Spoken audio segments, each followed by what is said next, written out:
በዚህ ቦታ ላይ አዲስ ጠበል ፈለቀ፣ በዚህ ቦታ የተደረገ ከቤታችሁ እንዳትወጡ በየደጃችሁ አስቆላችኋል። ታቦቱን የሚዳስሱ ስልጣነ ክህነታቸው በንጹሐን አባቶቻችን እግዚአብሔር በሰጠን በንጹሐን ጳጳሳት የተሾሙ እውነተኞች ካህናት በደብሩ የሚቀድሱ የታወቁ አባቶች ካህናት ያጥምቋችሁ።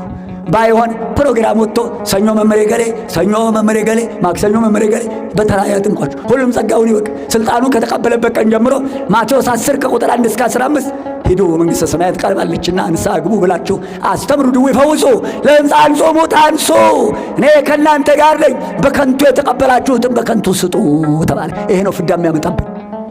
በጠበሉ ምክንያት አንዳች ነገር አይጠይቅም። ሙዳየ ምጽዋት ይቀመጣል። ሙዳየ ምጽዋቱን ትሰጣላችሁ። ደብሩ በመጨረሻ የሚያበራየውን በሬ ዋጋውን ይሰጠዋል። እናትልሽ ሌላ እናውቅ። እግዚአብሔር ይሆናችሁ። አትሩጡ እዛም የትም ሄዱ ሥላሴ አትልፋ። በቃ ሰዓቱ አልቋል። ገና እሳት ከሰማይ የሚያወርድ ሙት የሚያስነሳ ይመጣል። ዛሬ በመርካቶ ዘይትና መቁጠሪያ ያሳብዱታል በየሜዳው። ግፍ አይፈሩም። ልባቸው በገንዘብ ተደፍኗል። የማይበሉትን ገንዘብ ይሰበስባሉ።